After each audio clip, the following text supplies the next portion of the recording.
Okay. So, welcome to Shir Likutey Moharan, Torah Olamed Ches 38. So, as we said last week, that basically a person needs to check his connection to HaKadosh Baruch Hu at all time. And the siman, the only siman of connection to HaKadosh Baruch Hu of a person is tefillin. And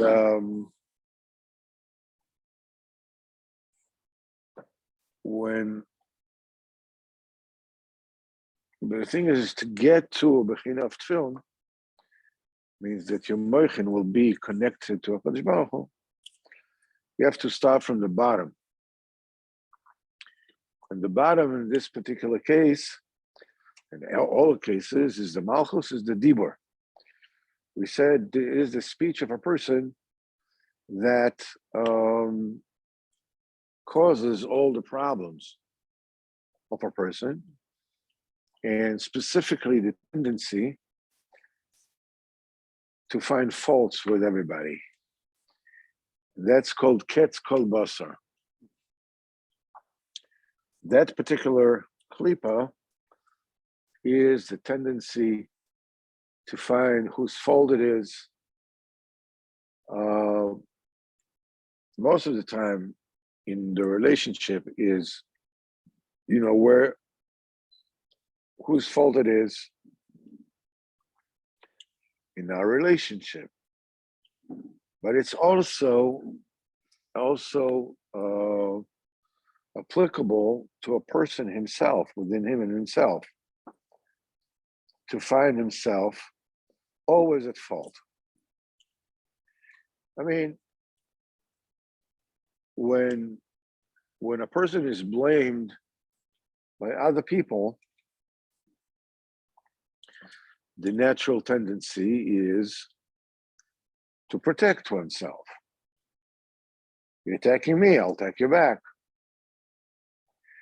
A person feels belittled, so his tendency is to lash out. The person doesn't like to feel that. But when it's between a person and himself, so a person, that tendency of ketz kol basar is inflicted inwards. It is aimed towards himself. Basically, I think that that's killer. But depression is anger that is aimed at yourself. Is that true?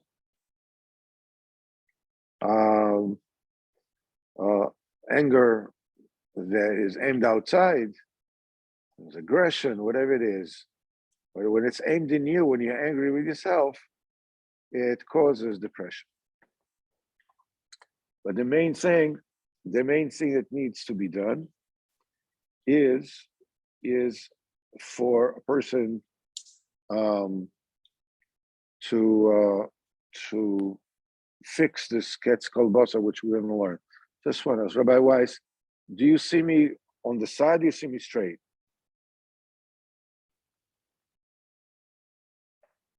Do you see me straight, or do you see me on the side?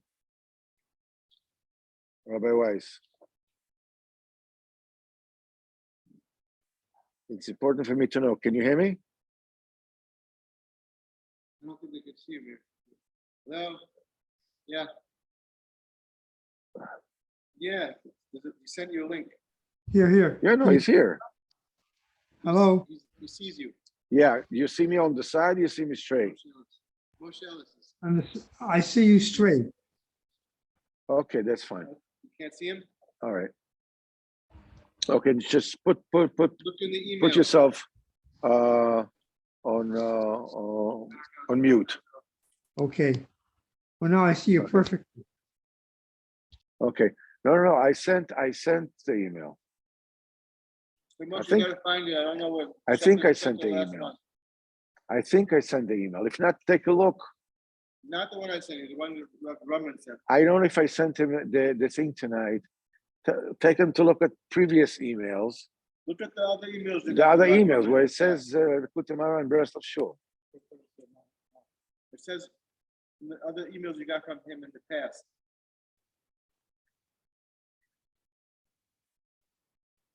All right, try your best. Try to find it. Look at the previous emails. Okay. Yeah, Aaron, I think that's Grumman, right? Okay. Just click on the link there. Click on the link there.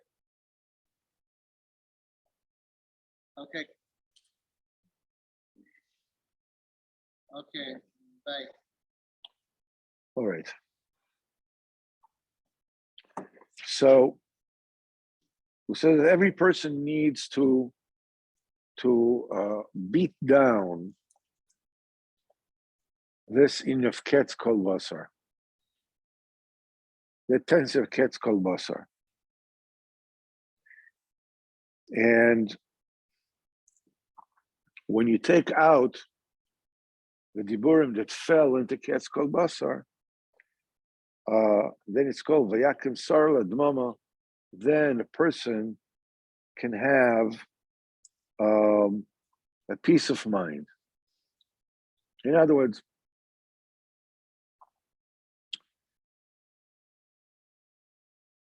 in the three klipos that Yecheskel Novi is describing in the vision of the chariot,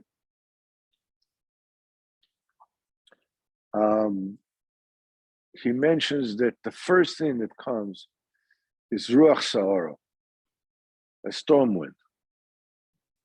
Second thing that comes is Onon Godol.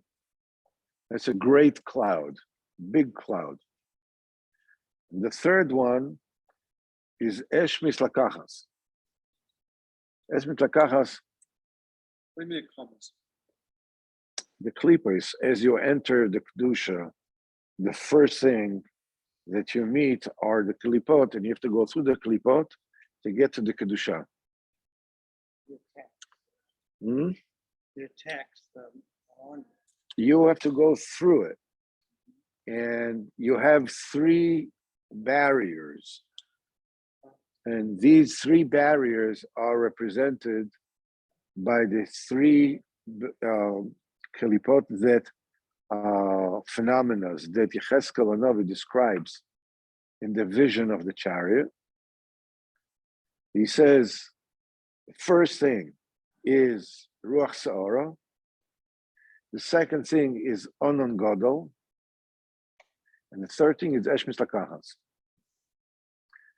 Esh Mislakachas, we are used to calling it a burning flame. It's Esh Mislakachas. Rabbi Kaplan actually breaks it down to its roots, and it actually means mitlakachat means self-taking fire, self-consuming fire. Anyhow, the first thing that you need to go through is that Ruach Sa'ara.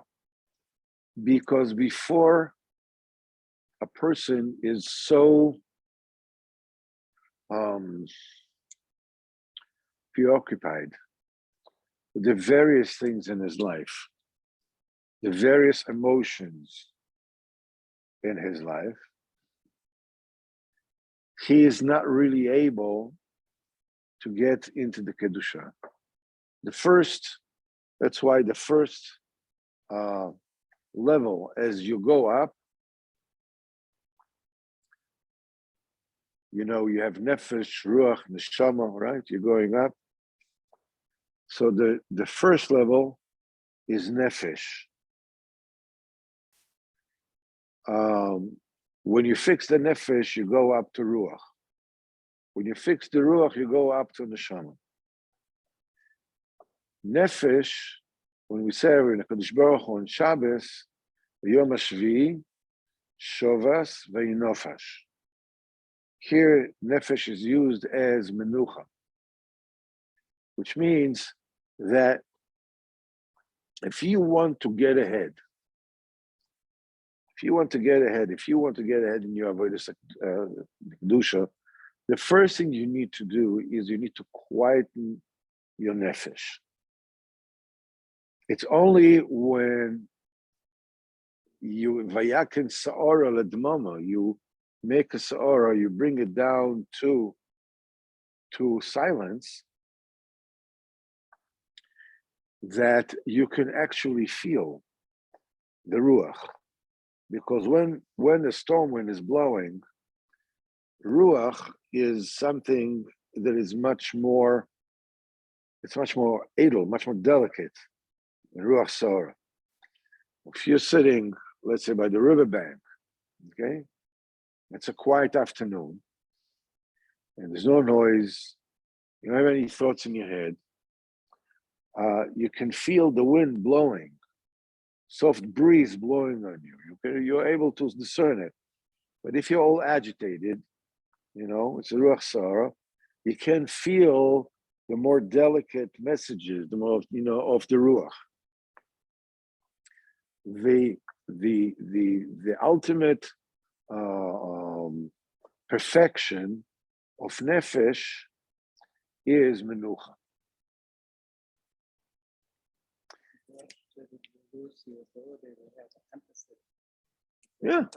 Yeah, because you're self-absorbed.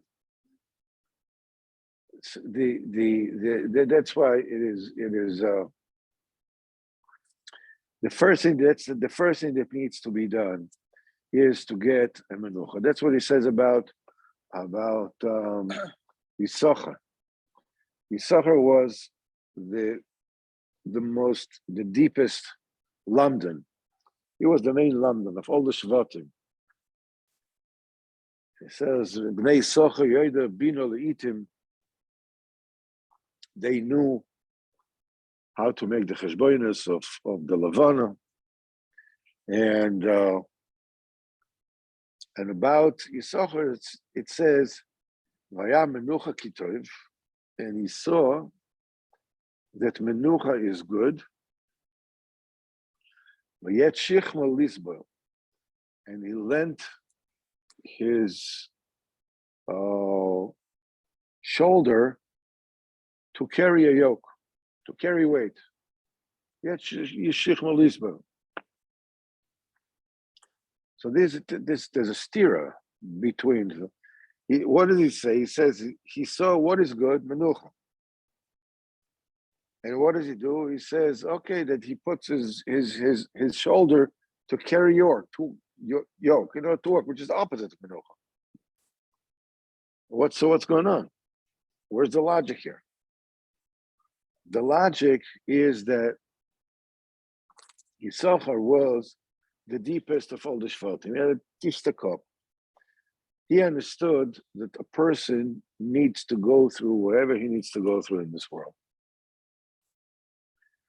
The thing that stirs his menucha more than anything else is fighting that and not agreeing for whatever it is that comes his way. Oosh, again. Oosh, I just fell asleep and now I'm making noise. Oosh, that's the thing that really stirs a person. Person comes home, expects house to look nice, children to be bathed, the table to be ready, whatever it is, it comes home and it's exactly the opposite of what he wants. Person gets upset. But Yisachar understood that the beginning of Kedusha is always Menuchas HaNefesh. You cannot avoid hassles. You cannot avoid trouble. what you can do, you can accept it a priori before it comes. I accept the fact that it's going to be exactly the opposite of what I want. Okay. Then, if it taka is the opposite of what I want, I was already emotionally ready for it. And if it's not, well, I'm pleasantly surprised. So the first thing is menuchas hanefesh. And Rabbeinu says, here reveals how can you reach menuchas hanefesh? He said, press down on that tendency to find faults with others. That's the first thing. Sorry, that a person needs to do. Person needs to do. After a person does that, and he reaches a state of peace, a peace of mind, we are now in charge of taking the dibur. It's not just quietening it down, but now we have to take the dibur and we have to start elevating it until we get a level of tefillin and get a level of connection to Kadosh Baruch. And the Rebbe says, what does it mean elevating the dibur to its root? So now Rabbeinu explains what it means. It is necessary to elevate the dibur to its root. Shehu hazroya, which is the arm. Shebchamesh etzboin shebiyad small. That's the 5 fingers of the left hand. Shehem chamisha gvuros, that exist in the spheres of Malchus.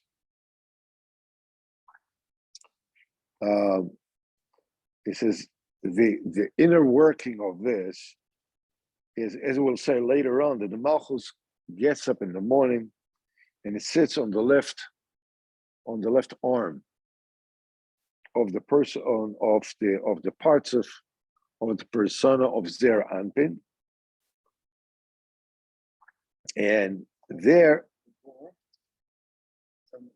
yes, the left is Gvura, the right is Chesed. And then in the left arm is fierce Gvura. There are 5 fingers, which is the 5 Gvuros of the Malchus. The Malchus gets this Gvura, it gets it from the sphere Sabina. To explain a little bit about this inyan, because it's somewhat complicated.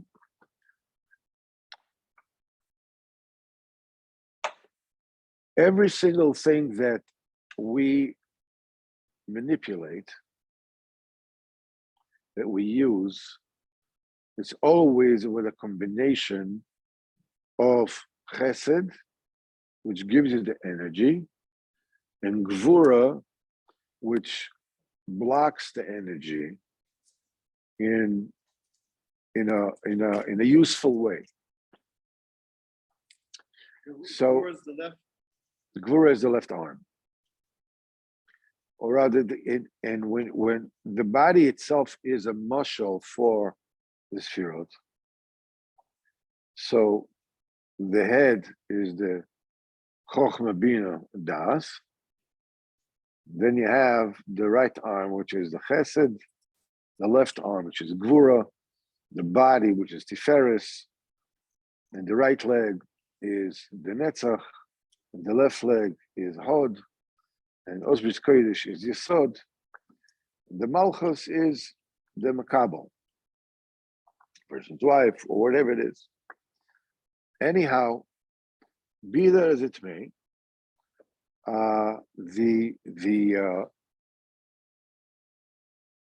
let's take, for instance, as an example, speech. Okay? The chesed and is the air that comes from the lungs. Okay?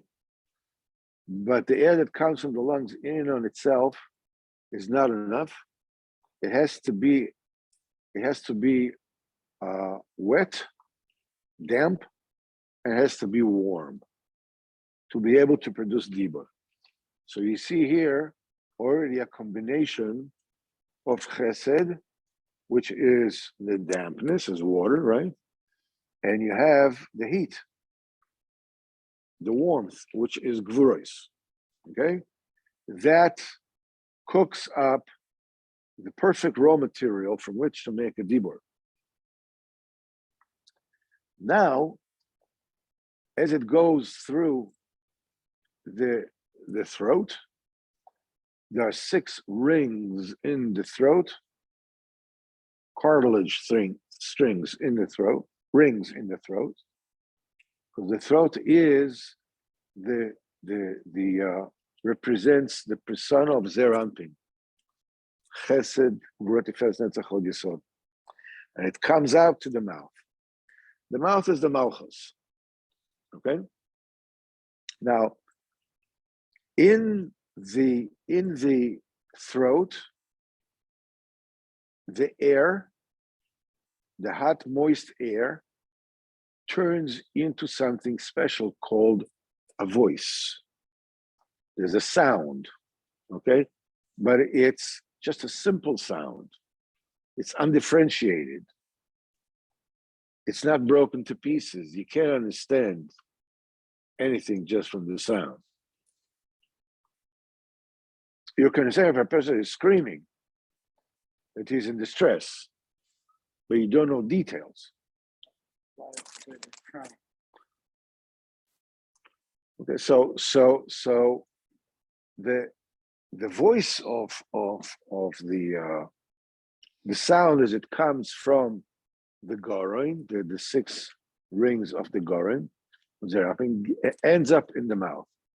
Now, what happens in the mouth is that the mouth has 5 tools to chisel and to mold that sound into actual words.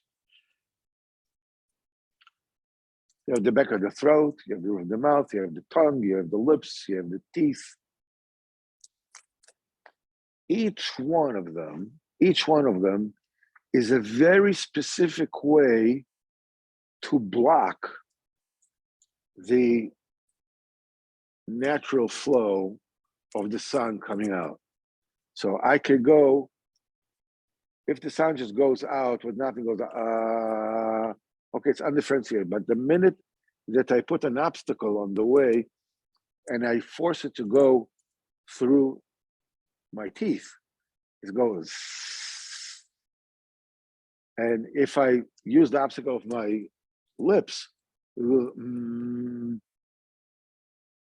if it goes through the obstacle of my tongue, it goes a lot, right? And then cha, and so forth and so on.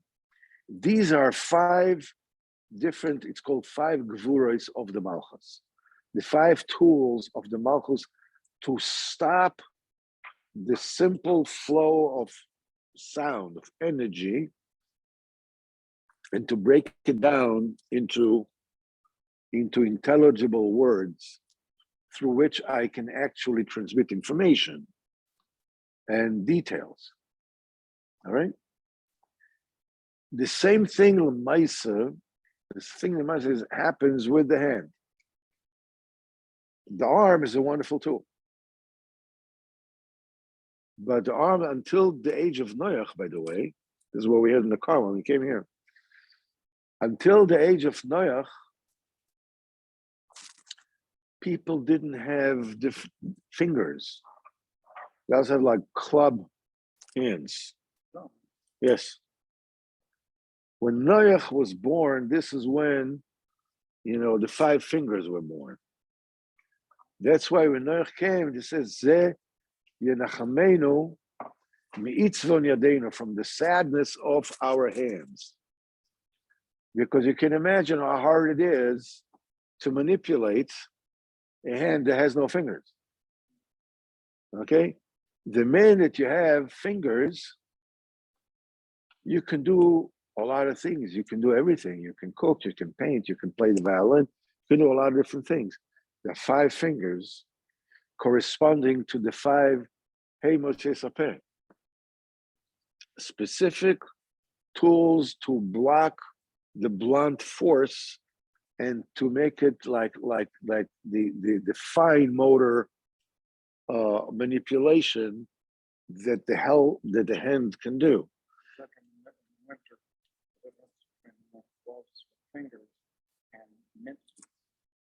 Yes, that's right. You know how, so if you're skiing, you might as well wear mittens because all the thing you know is just grab. But if you want to do something, you have to wear something that separates the 5 different gvuros. So he says the shoresh dibur is the 5. Arizal calls it the 5 fingers of the left arm. Obviously, this is a mashal. Okay, that the 5 fingers in the yad small, the 5 gvuros in the sphere of Samalchos, shehem bchinas chameshes motzoyes apeh. This is the five instruments that the mouth has, because there are some letters that are formed by the throat, some from the roof of your mouth, some from the lips, and some from the teeth, and some from the tongue. So you have 5. Those 5 instruments are called the 5 fingers of the left arm, b'derech mashal. Ki'ikar adibur, because there's no, speech is not possible without the 5 motzei sapeh. Shem ha'gvuros, these are the gvuros. Kmo shekosov mi yamalel gvuros Hashem. Who will talk? Who will speak? The me is Sphira Sabina. Will can talk and say the gvuros of Hashem. This thing is made. The dibur is made possible through the gvuros Hashem. This is what's alluded to through the gvuros. The gvuros make the dibur. Those gvuros means holding back, manipulating, forcing the energy to go. Rabbi Nosson says that all mechanics, right? All mechanics are built on force and resistance. When you design, and the force is elemental. You create the force. It could be electricity, it could be wind, it could be fire, it could be whatever it is. Now, if you are putting resistance to it, and the resistance is well designed, you can use the energy of the chesed, you can use it towards your purposes. As we gave the example of an explosion that happens inside the motor of a car. You have the pistons, which are offering a resistance, but it's not an immovable resistance. It is a resistance which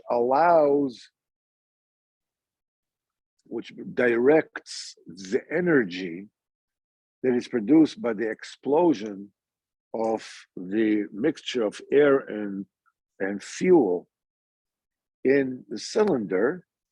It forces it to expand just in one way. It cannot go to the sides, it cannot go up. It pushes it down. Okay, once you push it down, then you have this energy it's just an energy of pushing down, that's all it is. But if you take an arm that is connected to a shaft, to a crankshaft, okay? So you could take that energy, which is just straightforward, just goes down, and you turn it into a circular energy. Again, the circular energy is because the crankshaft is built in such a way that the arm forces it to go around, and it forces the other arm to come up, another cylinder to come up.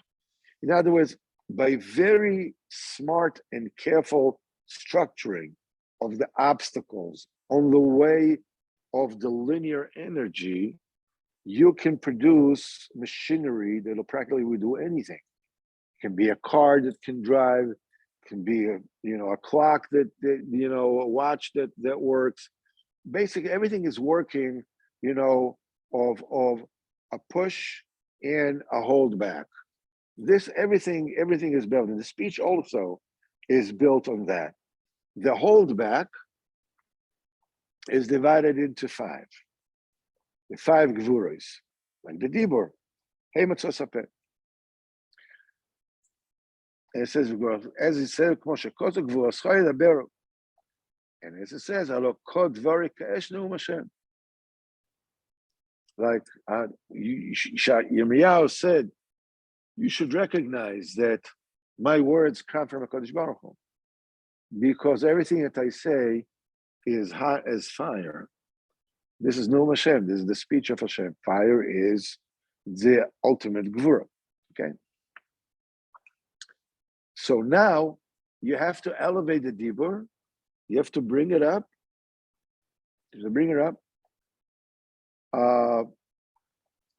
And to bring it up to its sherish. Now, the Rebbe says, "V'aschalas aliyos shel dibur," and the beginning of the ascension of the dibur imiroishay, from the top, the head. Where does it first time come up? What comes first? His head comes first, right? Goes up first. What is the head of the dibur? What's the most important part of the dibur? The Rebbe says, "Hainu me'muvchar ha'emes sheyesh b'dibur." The choicest and cleanest truth that there is in the dibur. Shehu nikra. This is called the head of the dibur. Kiesh kama pchinas of emes. There's a few pchinas of emes. Kmo she'amru, the people said that the door of Mashiach will come. Emes nasa adorim. Emes, the emes becomes flocks. Every single person, every single group of people will say that the truth is by them. They really know what's good. They know what the truth is. They know what's good for you, and they know what should be. And says, no, you're totally mistaken. And if you go your way, there's going to be a calamity, and you should be banned, and you should be canceled, and you should. The whole. Each one says, no, the truth is with us. So the Rebbe says there are all kinds of things that people claim to be a truth, all kinds of truths that people act on. It says, and it means there are all kinds of truths, as it were. Each one, according to his point of view, this is there. He says, but the really bechina of the choicest truth is called Rosh. That's the head of the truth. That's, of course, the fact is that anything in the world that doesn't lead you to connect with the Kodesh Baruch Hu is ultimately false. It might have its own bechinas of truth, aspects of truth, aspects of logic, aspects of intellect, whatever you want to call it. But ultimately, it's not the truth. It's not the choicest truth. As Ibn Nelson says, there are many different kinds of success. He says, but ultimately, success, real success, and failure are measured by duration, are measured by the duration, how long it lasts.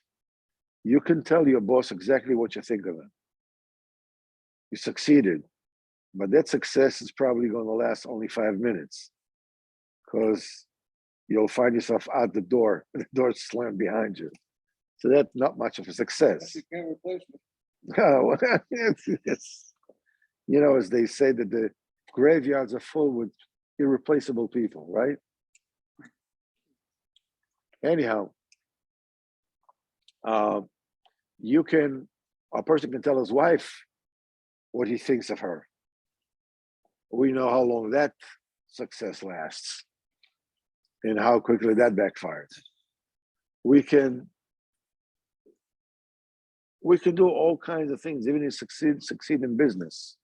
And a person can dig a tunnel under the Mexico-US border and smuggle drugs to America and make a lot of money.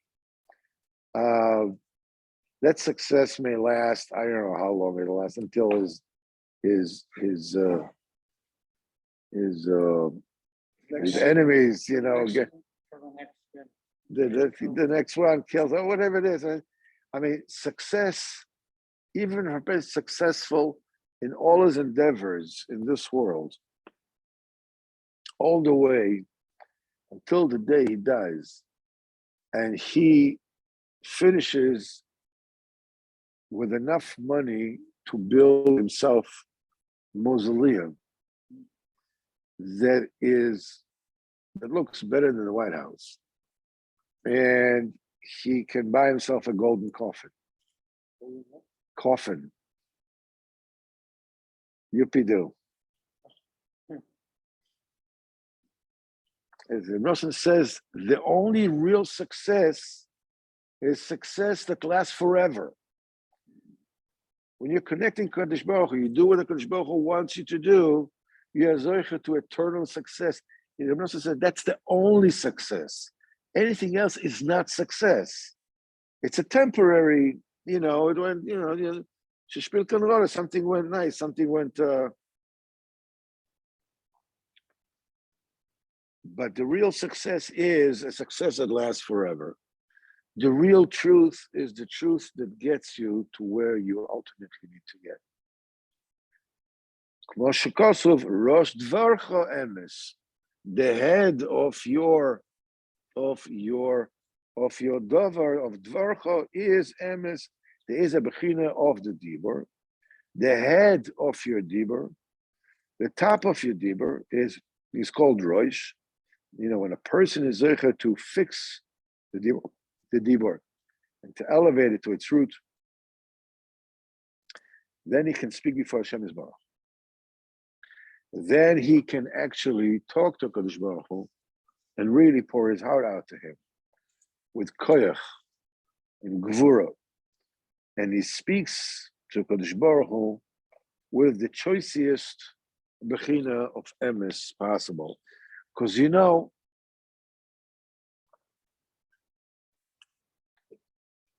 sitting by a Kadosh Baruch Hu in and on itself is already emes. Even if you don't manage to say anything.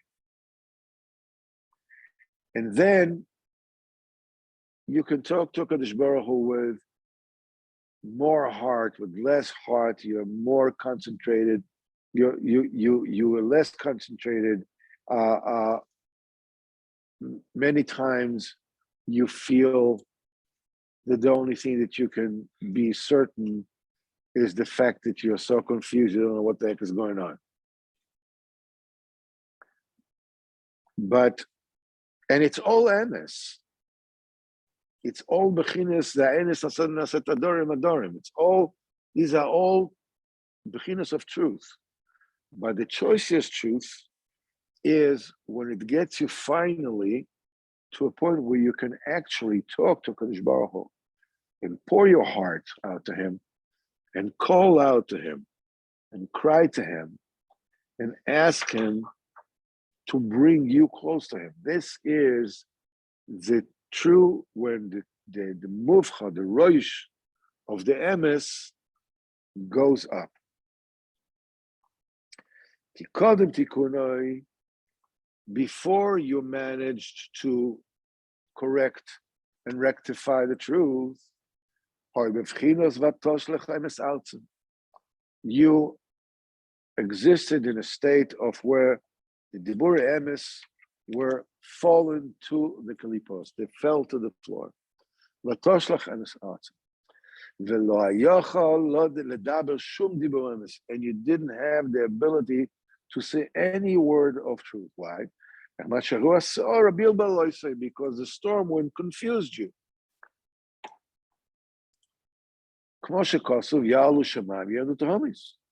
You know, like goes up, the Ruach Sa'or, really mixes up a person.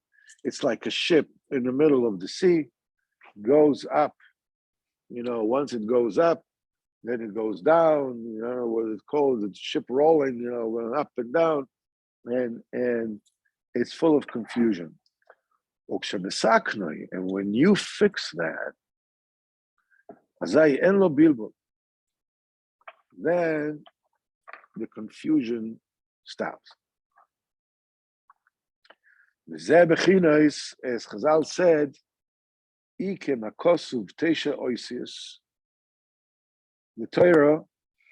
Torah veered from its way.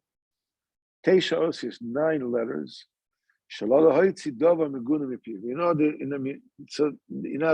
to say things in a crude manner. The Baruch Hu said to Noach, bring the animals, bring the beasts, the behemoths, into the table. And he told them as follows: Mina behema hatahira, from the pure animal, Mina behema asher eineno tahara, and from the animal that is not pure. Kodesh did not say from the impure animal. Why the Torah goes out of its way to say, the pure animal and the animal which is not pure? So the Talmudic animals, the short way. So the Torah added 9 letters, not to say the word tuma when it's not necessary. When the Torah talks about tuma, the Torah says the word tuma, tome, or whatever it is. But when it's not necessary, you can get along without saying the word tuma. You can say that which is not pure. The Torah would rather use that. Use 9 extra letters in order to say that. Zeremes, this is a hint.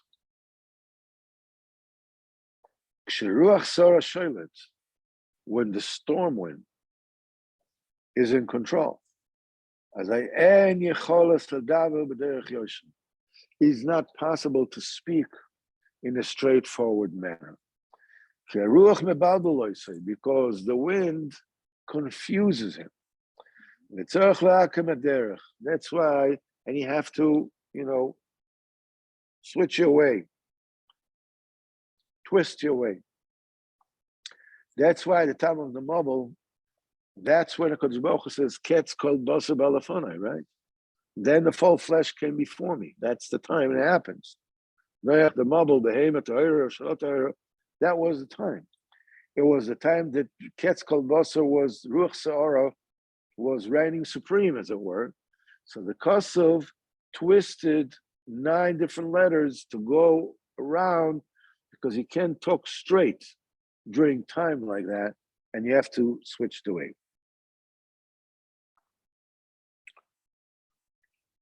This is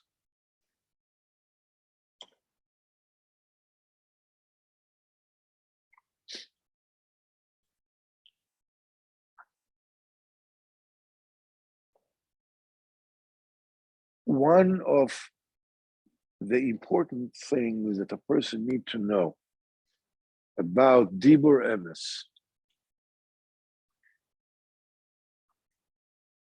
is when to use a Dibur of his chaskos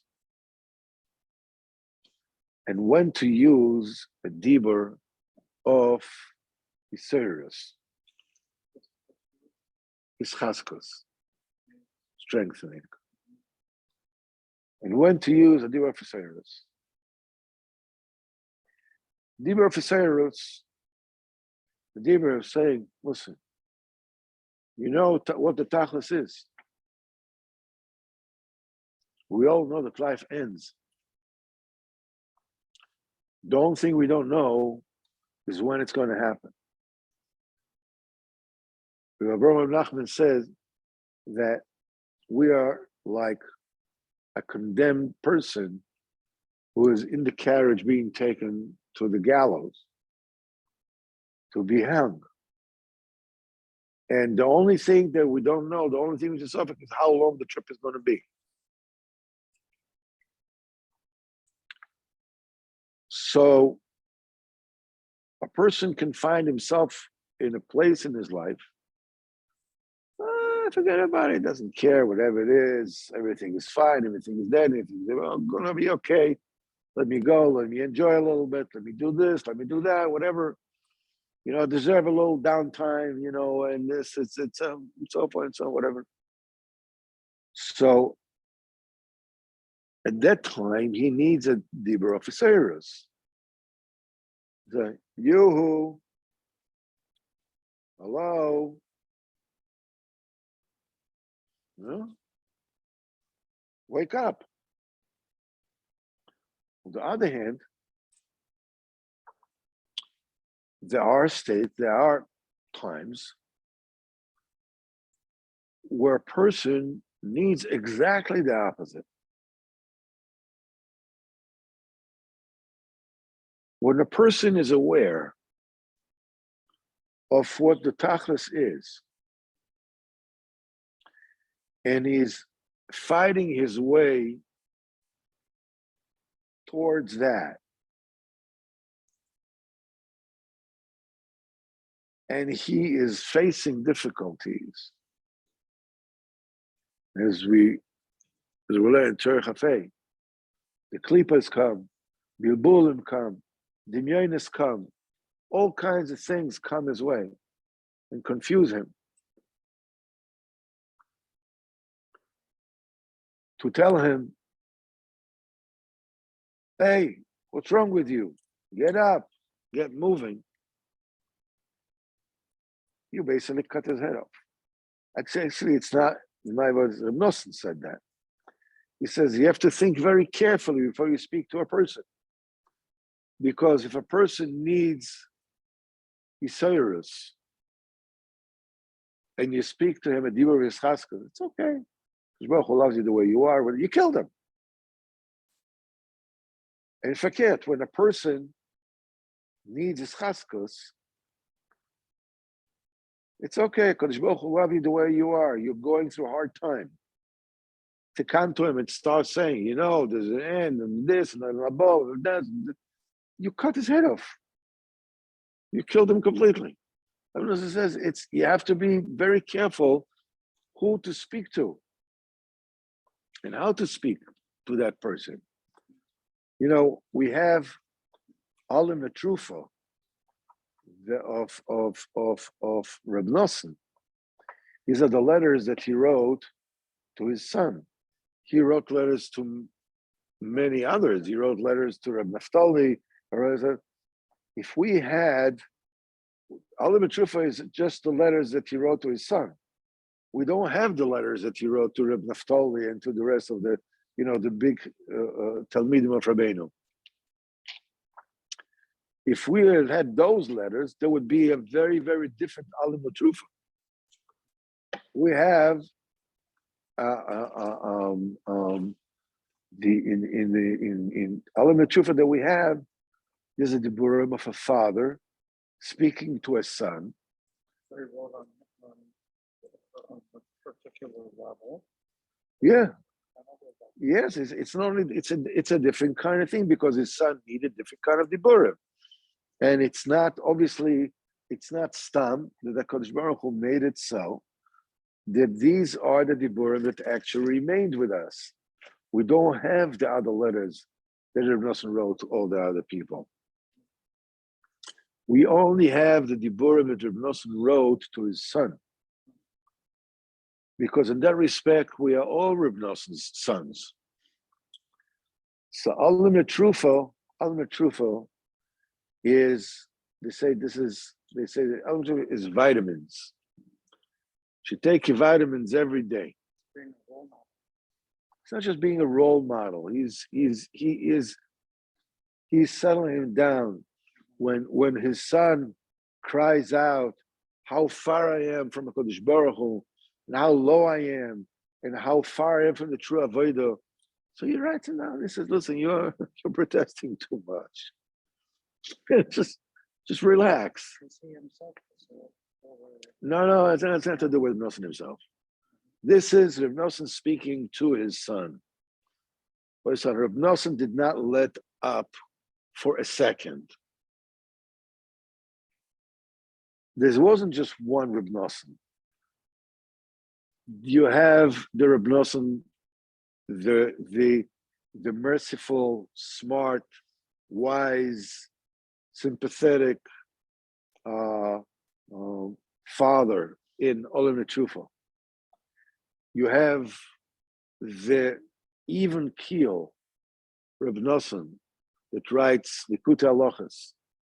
No matter what position was in life, even in jail, even running away, it doesn't matter. Likutey Moharan is always even keel because it's Torah.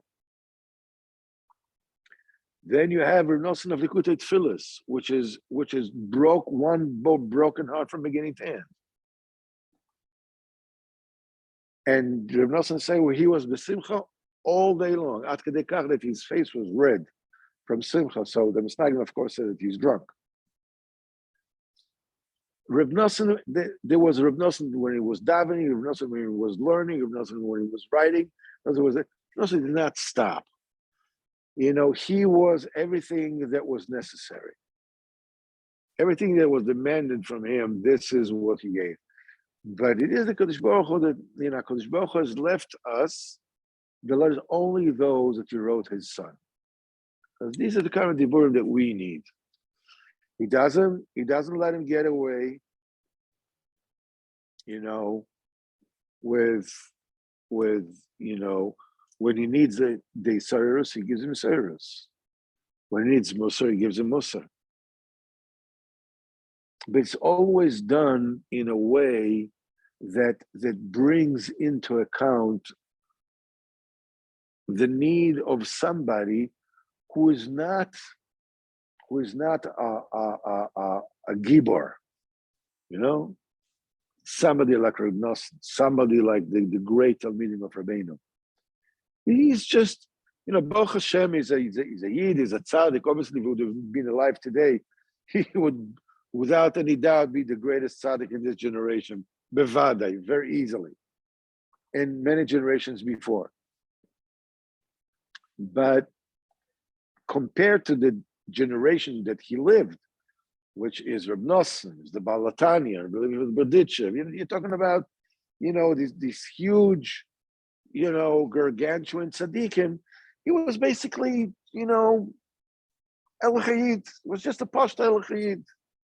So Reb Nosson speaks to him like a guy a man that means well, that doesn't have these superhuman powers of these tzaddikim to become who knows what, but he's dealing with, and it's exactly right to where we are. It is so important to go through every day, at least every day, a letter of Olam Nechufa, and right where Reb Nosson says,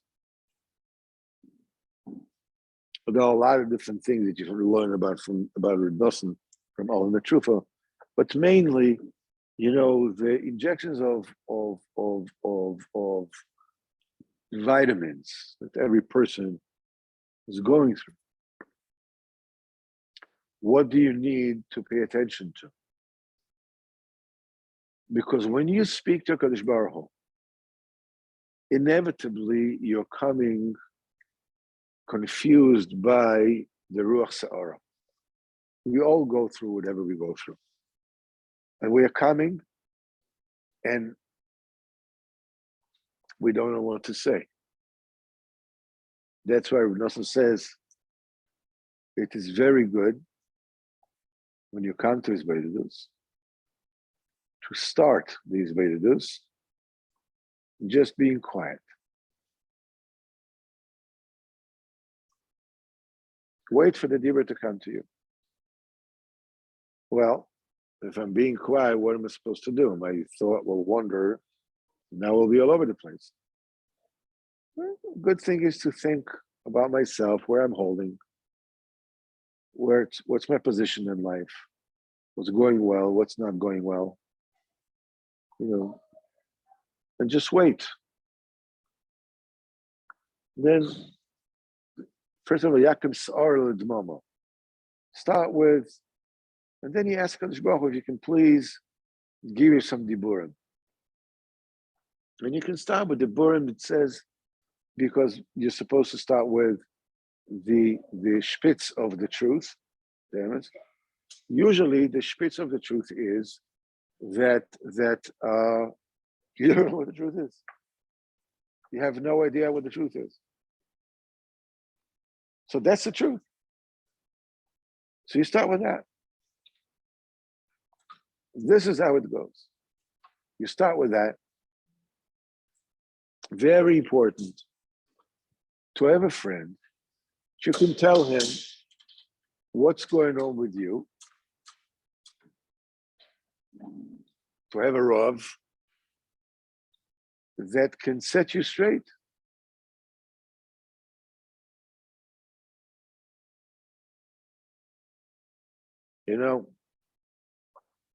Personally, I've had a period of time that was difficult for me psychologically, not physically, to get up and go to shul in the morning.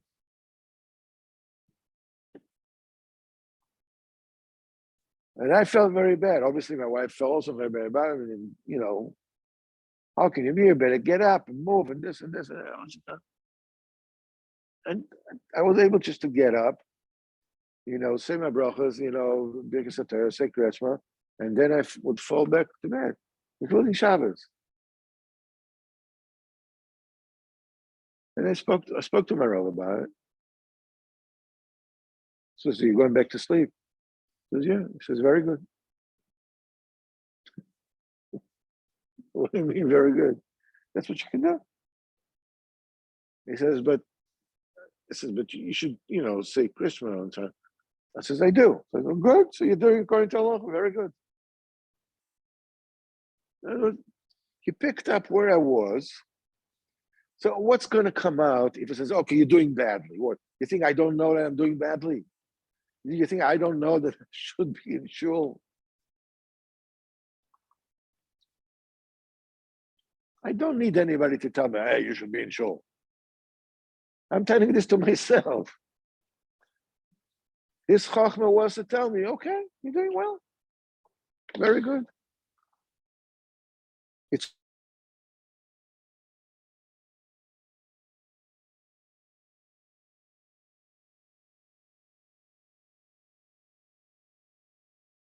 only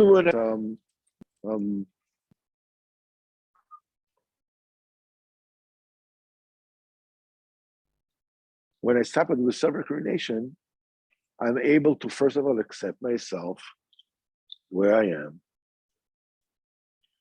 ask HaKadosh Baruch Hu to help me out, and actually get to daven to shul, get to shul to daven.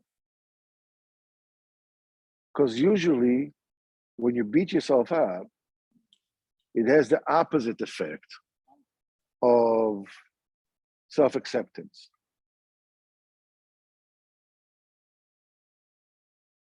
The main thing of the Ruach Sa'ara for people like us who know that we're supposed to serve HaKadosh Baruch Hu, we know this is what we're supposed to do. Most of the time, the Ruach Sa'ara is directed, we're directing it into ourselves. Once we're directing it into ourselves, immediately we're directing towards others, and everybody suffers around us. But the first acceptance has to be self-acceptance. You're okay. You're okay. Well, what do you mean? You're okay. It could be a person who's very self-accepting, but he's still doing the kids focus on other people. Because that makes him feel better. Well, that's it. Ketz Kolbasa works this way and that way. It's usually that the people that have a Ketz Kolbasa, they're not even accepting themselves, but they are riding the Ruach Sa'or, as Rabbeinu says in Torah Ches, is Godel B'Shatei. Makes you feel euphoric. You're in a high. I'm going, I'm doing, I'm this, I'm that, but they're just killing themselves. So finally I'm free, finally I'm doing it, finally I did. But this is just Ruach Sa'or. The Rebbe says, Godel B'Shatei, it's great at its time, but then it falls and all you have is broken pieces. It's very common. If a person finds fault at other people, it means that they're just ignoring the fault that they're finding in themselves. Because the first effect of accepting yourself is accepting other people. The first consequence of accepting who you are is accepting other people the way they are. You know, I gotta tell you, this will finish, Mr. Hashem.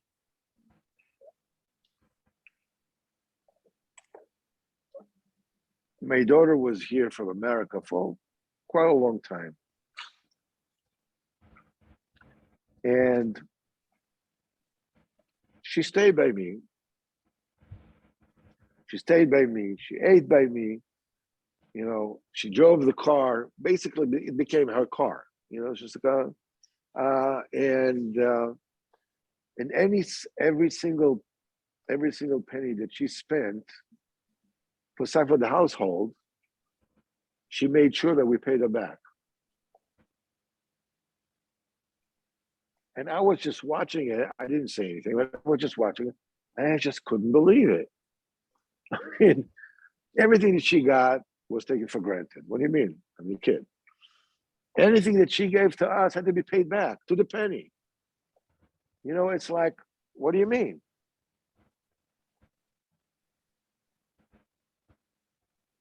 And it made me stop and look back at my relationship with my parents. And I realized how much I've been taking for granted.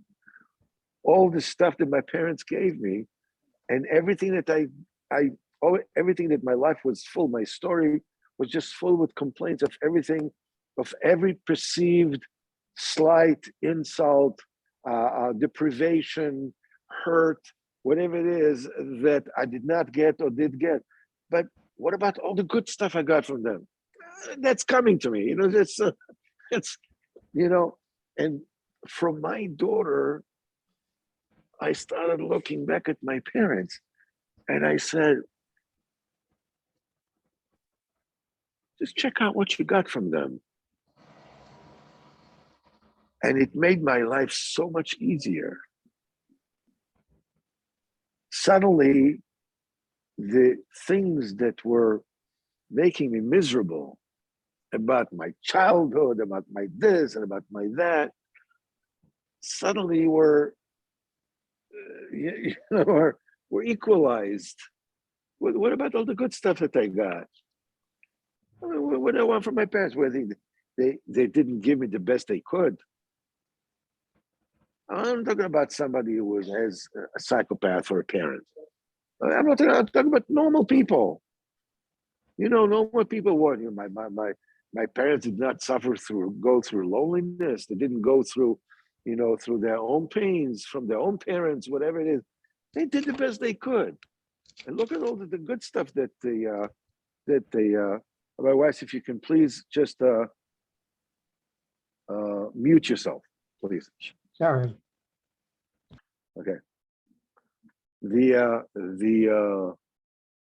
that thing is, I'm very grateful to my daughter for showing me, exactly who I am. Because I didn't even see, like all the good that they did is because they wanted to give it to me or because they felt guilty. I don't know why. But whatever it is, that's coming to me. But all the bad stuff. What about all the bad stuff? No. The same thing when a person starts accepting himself, he can start to accept others. You realize that that's somebody else that is behaving in a way which is not menschlich, or over a long period of time. That's what he or she can do. That's it. I'm not going to change. I'm going to change that. You can accept it, not accept it, keep a distance, not keep a distance, whatever it is. But that's who he or she is. It's not something that is done specifically against me. Okay. That's we're getting the equation from Hillel of where That's right. because You need the kamocha first. yeah, because if a person is down and like I forgot he his whole life has been envious of almost everybody. Why does this person have this? I don't have this. Why does this person have this opportunity? That's right. I didn't have this opportunity. And he changed his name to Christ. That's right. And sometimes when we've spoken, I told him, I said, this can really affect not just your emotional and mental health, it can affect your physical health. Valid. Okay. Listen, I don't know. I'm going to ask regarding Moshe Shabbos, if we'll have something, if we'll learn something. We know we'll learn something. Bli Nader, if we will learn Moshe Shabbos, because it's Tisha B'Av. Talking about Tisha B'Av, I will find out from my Rav, and we'll take it from there. Until then, I want to wish you all good Shabbos and a really fruitful, effective fast. And B'ezrat Hashem, Zecher to be in the Beis Hamikdash, B'yameinu Amen. No, they can see my finger.